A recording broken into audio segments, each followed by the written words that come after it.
So Burgs, I interviewed you a few weeks ago and we had a good connection, we had a good response, and you invited me to do a silent retreat with you. And although we're talking at the moment, we're basically silent most of the time.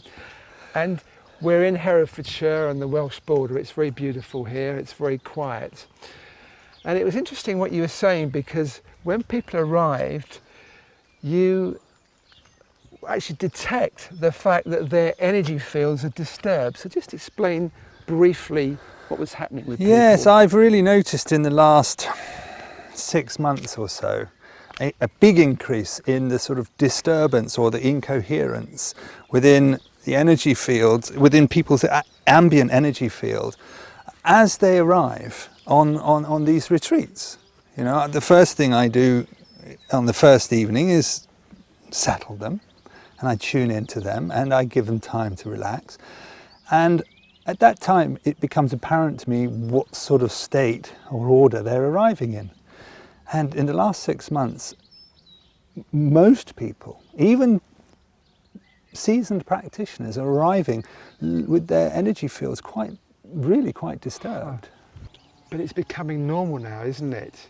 With our whole lifestyle is built around being online the whole time in the West. We have our mobile phones on, most people the whole time in their pocket or in their bag or whatever. And where we can, we go and check our emails. And we now have new devices that combine the two. Yes. So that's the way we're heading. Absolutely.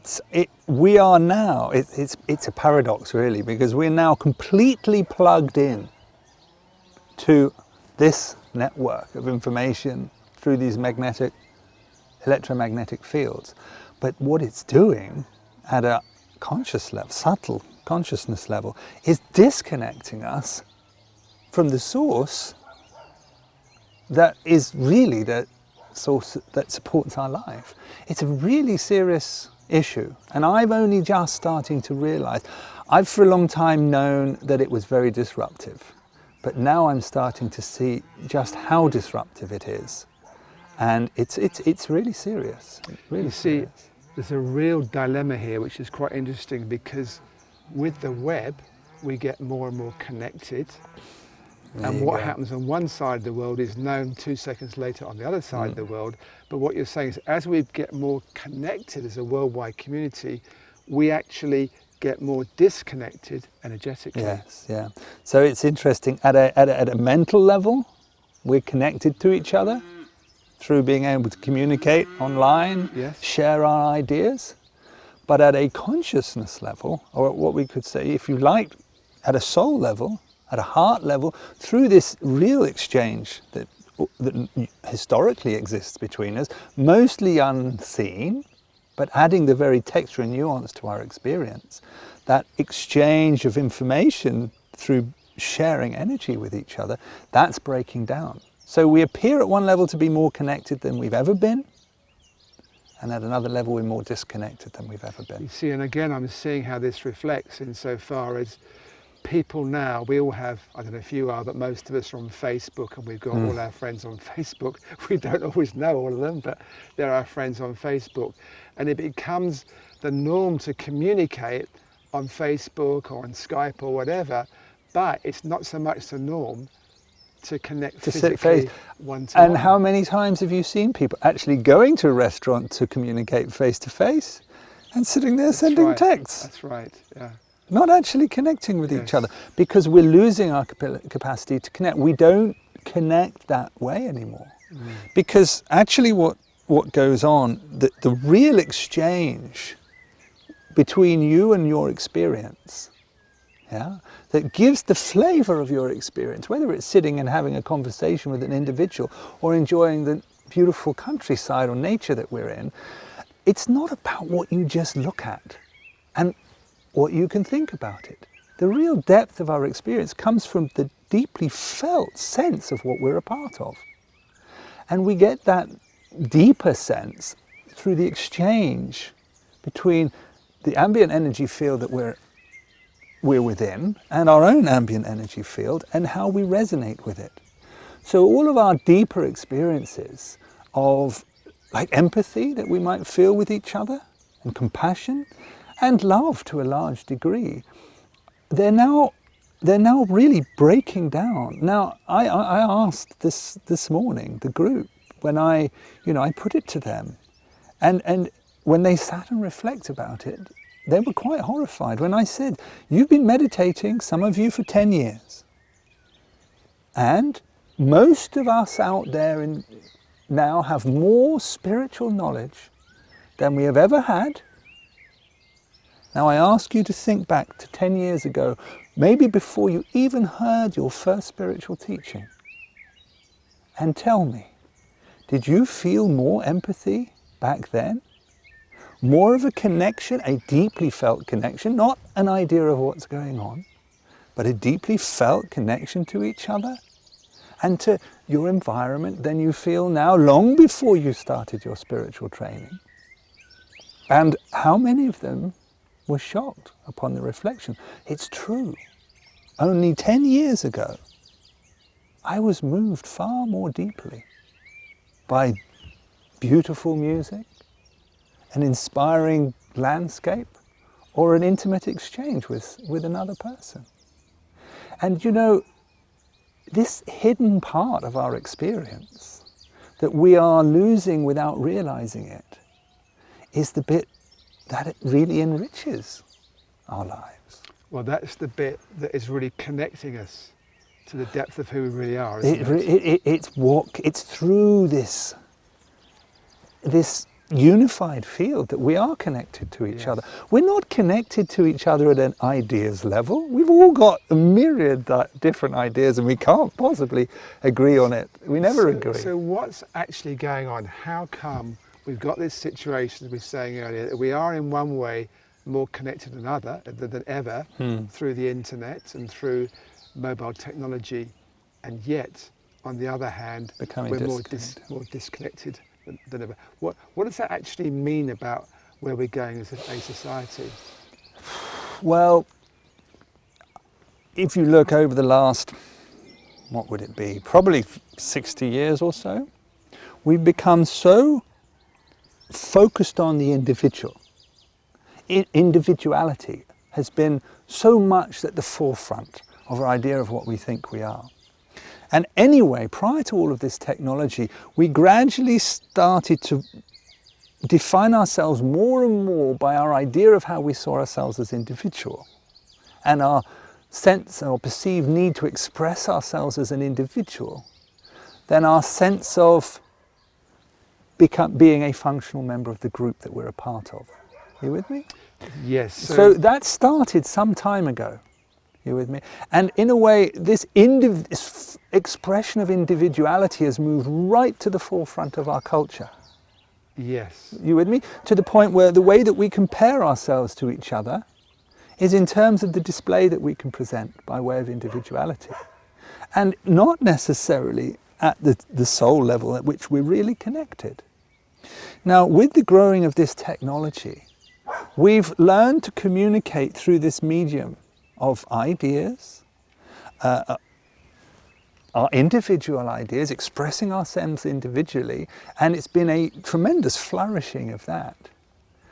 But what we didn't notice was that in the process of doing so, we defined ourselves ever more and more completely as an individual, and gradually started to lose sense of ourselves as a connected part of a group. And why did we start to do that, do you think? Goodness knows.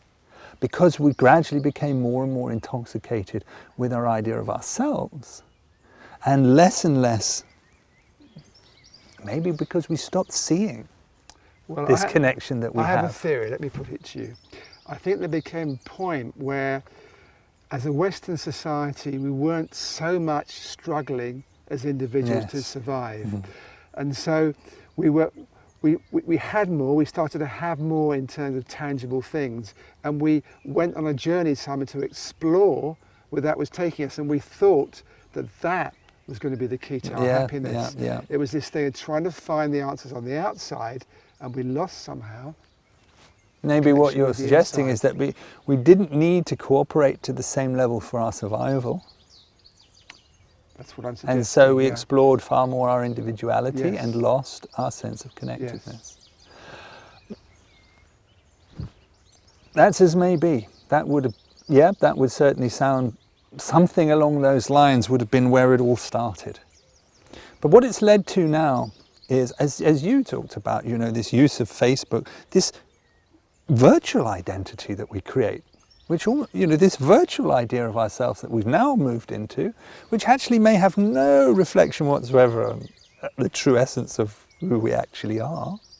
And it is this virtual idea of ourselves that we've started to communicate, to share and interact with. As you say, there's very little FaceTime anymore. But that's one side of it. But the dismaying side, that's actually choices. But the dismaying side of is the fact that the way that we've used this technology has gradually, in ever increasing ways, broken down our capacity to actually connect. So it may well be that this technology is an expression of our loss of ability to connect at other levels. The way that our brains function now is so different to the way it was just 5 years ago. So talk about that more. What actually is going on different with the brain? Well, the main difference is that we are so used to expecting to get what we want now quickly, that our brain chemistry functions in such a way that it seeks and receives a reward almost instantly. And it now almost needs that. It feels very unsettled. The number of people who I feel coming now to meditate, they've got all sorts of books and spiritual understanding that they've read, but their ability to settle now compared to 10 years ago, it's quite horrifying. Why? Because their minds are constantly, their attention span is so poor now. The way that they process information and process their experience is so fleetingly, literally snapshotting it and moving. There's no entering into the experience anymore. And our brain chemistry has changed, that the dopamine levels in our brain are so elevated and so stimulated, it's almost as if we were junkies of some kind. Well, we're addicted, aren't we? We are stimulus addicted. Yes, absolutely. Stimulus addicted. Yes. So you've got this double whammy, if you like. You've got the effect that the electromagnetic fields are having upon us, which is devastating, and only really, it's very difficult to get this point across because they're very subtle and hard to measure.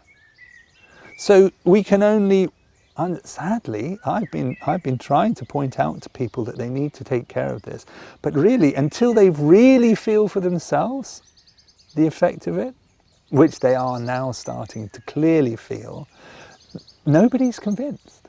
Certainly the scientists haven't been convinced so far. Well, there are cases, certainly, that I've read about, and I've even met a couple of people that are so affected by these electromagnetic fields that actually their whole nervous system shuts down and they're just exhausted the whole time. Yeah. And so there are extreme cases, but it does seem generally with people, it's not got to that extreme case yet. It seemed as if everybody was coping. And until a year ago, I would give guidance at the end of the retreat, because one of the things that people ask me is, how do we maintain our practice going home? And I say, well, look after yourselves energetically. One of the things I recommend is don't overexpose yourself to electromagnetic fields. And I would suggest that people switch off their routers at night and try, if they can, to plug in, to not keep their hand phone on their body, but to put it in a bag. Or even switch it off sometimes. Switch it off sometimes, to not take the call like this, but to use the speaker or wherever to use text. And this is pragmatic advice because we all use this technology. But something started happening, and I think it's really in the last 6 months that it's become, that people are really overwhelmed by it. Before they knew it was choices. I would tell people they would start, because they're becoming sensitive, they're learning through their meditation, their energy systems opening up, they're starting to attune to it. They feel that it's disturbing them, so they are using it less. But what's happened in the last 6 months is that people are coming really shattered. I mean, really shattered, where their ability to connect, when I start giving spiritual teachings that always resonate actually at the heart level and not the mind level, they just can't connect to it. So you're saying they're shattered not because of their lifestyle in terms of being stressed out and trying to do too much, but because of these fields, or a combination Well, of both? it used to be I saw people coming who are just overstimulated from doing too much. Yes. And then couldn't settle, very restless. And that's because of just doing too much in their life. But what's happening now, this shaking, this literally shaking that's going on through this subtle energy field, and particularly in the heart base, is literally means it's very uncomfortable to settle. And you can feel them when they're shaking, can you? I can feel it. When they sit in front of me at the beginning of the retreat, the first thing I do is to tune to see how settled are they as they've arrived. And of course, I don't expect them to be particularly settled at the beginning of the retreat. But usually, they started to relax through the first evening, they sleep, go to bed early, they sleep well. By the end, mid-morning, they're pretty settled. Mm. What I've seen on the last 2 or 3 retreats, and what's particularly striking is that this retreat, because none of these are beginners, is that by tea time on the first day, they're still completely unable to settle and connect. Because the chakra system is not working, their ambient energy field is so incoherent that they can only sit and listen to what I've said. So just very briefly, for people that don't know what the chakra system is, just explain that. Just keep it brief. Briefly, in the same way that your circulatory system is a distribution network for your blood, and we have what we call a meridian system that is a distribution network for the vitality within our body, or what we call chi. Our chakra system is a distribution network for consciousness or awareness through our body. And that's briefly. Yeah, so we actually, like we have the electrical current running through our homes, we have it in a way running through our body. It works through our body and creates an ambient energy field around us. And it can short at home, and the lights can go out, and the same way you're saying the body, it can kind of short, and then our light goes out. Literally, some people are coming here with no ambient energy field around them at all. Mm. And you know, that's not just here. I mean, generally, if you're coming on a week silent retreat, you're in reasonably fair fettle. You know, we get some people who are very ill who are coming to try and work on that, but they're reasonably informed people. So we can basically say this is how most people are now.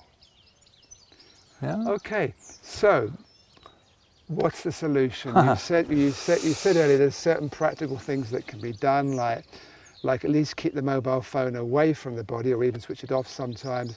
Switch off the Wi-Fi router at night where we sleep. Although I know in my apartment in London, you're going to have cross-pollination. You've got about eight of them coming through. I know. But at least you can do it in yours. In yours. Well, if you like, later on we'll do an experiment, and I'll show you what happens to your electromagnetic field as you're exposed to these various disruptive fields.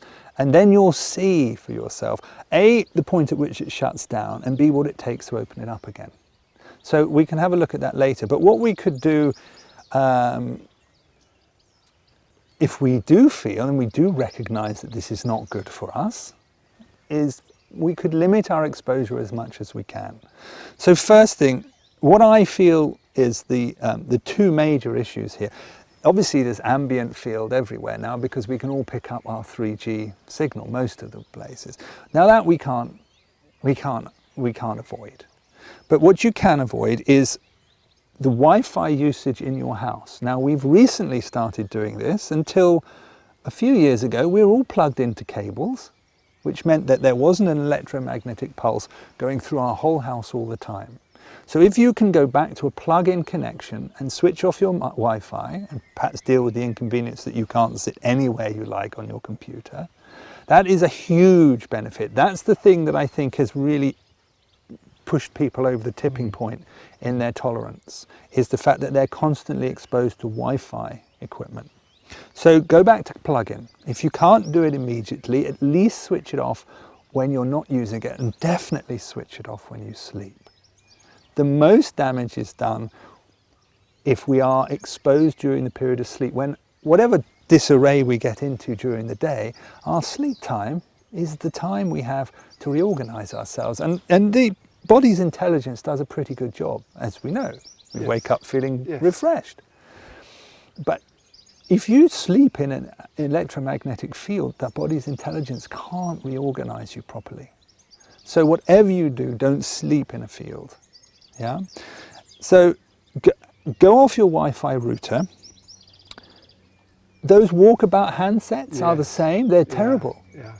So it may feel like going backwards, but it's not. It's going forwards. Go and get a plug-in phone with a cord on it and find a comfortable chair, which is where you'll take your phone calls. And don't just expect to walk around or do the cooking while you're on the phone or whatever. You know, we didn't used to do it. Well, that's right. That's another part of it, isn't it? Because we can multitask so much more easily now. Yeah. We're putting the brain on overload anyway without all the electrical stimuli. It's horrifying, really. Yeah. So get rid of your walkabout phones. Get rid of your Wi-Fi routers and all the Wi-Fi equipment that you've got in your house and go back to plug-in. And then as far as your actual handset is concerned, don't carry it on your body. If you're walking around, put it on airplane mode if it's in your pocket, or switch it off. When you get somewhere, switch it on and check your messages. Put it down, don't carry it with you. What I suggest to people here is that they put a voicemail on that says, please send me an SMS. What that will do is discourage people from calling. Most of our phone calls could be dealt with a simple question, a one-line answer. A, you get a chance to think about what you want to say by way of reply. And B, it's only a momentary pulse. And it never comes close to your brain. If you have to take the phone call, then put it on speaker. If you can't, and you have to hold it to your head, do so for no more than 1 minute. And while you're talking, excuse me, you wouldn't mind if I call you back in 5 minutes when I can put it on speaker. Simple. Yeah, so there are practical things. Those things, and honestly, those steps will take out 80% of your exposure. Yes. Then you've got the things, offices, well, that needs to be negotiated. But they could all go back to plug-in, most of them could. Yeah, if there was a willingness to do it. I mean, it's lunacy that we have Wi-Fi. I went into a restaurant the other day and it was boasting free Wi-Fi. And I said to her, do you have a Wi-Fi free area of the restaurant? And she said, no, it's all free Wi-Fi everywhere. And I couldn't get a seat that was free from Wi-Fi. Yeah. And that was in a regular restaurant chain. It's perceived to be a service. And at one level, you know, it is. But the point is, we aren't recognizing the disservice. You know, we go to a restaurant to enjoy ourselves and to socialize. And of course, all of that connection gets broken. And the whole thing too does represent, as we touched on earlier, how we're moving away from our roots, if you like, our real in connection. terms of our lifestyle, and that's a major part of it, isn't it? Yeah, it is. I heard you really sigh there, kind of. Well, you know, it connect again. Yes. Yeah, it just really moves me because at the deepest level, everybody's looking for a connection. Yes. They've lost the really deep connection, and so they're scrambling around trying to find it out there in this virtual field. But it never it never satisfies, which is why the mind's frantically looking for a new bit of information. The real connection's back here. Yes. You know, so I don't know. I mean, you know, I see more and more dementia, and I see kids who just can't sit still for a minute, less than a minute. And the other thing I do say, you know, many people ask me, what about our children? Our children are growing up with this technology. I say, the most valuable thing that you could get your children to do is to encourage them to do things that take time to complete, to stick with a task that takes concentration, and to enjoy the doing of things that don't necessarily provide an instant reward, but that you get there in the end. Because that starts to reverse this spiraling that's going on in our constant seeking and needing gratification and stimulation that's going on at the moment. So that is a step That is the most simple and useful step and valuable step that I think that young parents could try to find ways to bring into their children's lives. Yeah. Well, as a human race, we've always faced challenges, and this is indeed it's almost a hidden challenge that we now have to face in different ways and practical ways. Yeah. The human race has always adapted, hasn't it? Yes, but it's adapting now. But you see, the way it's adapting is what we see happening. Our brain chemistry adapts extremely quickly. Yes. And we are adapting to it. And what will happen is our energy field, which has connected us, will gradually, maybe even disappear. It's interesting because you mentioned dopamine, and what I do know is that they say with Parkinson's disease, that's the dopamine level being too low. So if we overuse and there's more dopamine produced, you're saying it produces shaking on the inside. Well, it ends up, it seems, with shaking on the outside through a lack of dopamine. So actually it does. Well, Parkinson's is one condition, a degenerative condition that is, obviously there's more of it about, but Alzheimer's is a hugely proliferating degenerative condition, and all of this wearing out the body before its time. Yes. You know, we know how to keep ourselves alive now, medically, and we've got our diet sorted, hopefully, but we are literally wearing out this subtle system that it's breaking down before our time, and this is why there's so much mental degeneration. And sadly, it's happening at an infancy with children as well. You know, because while they're developing, you know, while this energy field is developing with us, and it takes probably the first 28 years of our lives before our subtle energetic field is really mature, so that the full depth of our experience is open to us through this very subtle mechanism. It's definitely in its infancy, up until we're 12, 13, 14. And really, kids are starting to use this stuff at the age of 5. It's not going to develop properly. And the brain chemistry is going to be, as you say, adapt to its usage. Anyway, we're going to do in a minute a little experiment. You're going to get your rods out, I think, right. and you're going to show actually how you can read the energy and how affected we are by things. Yes, all right. Good, thank you.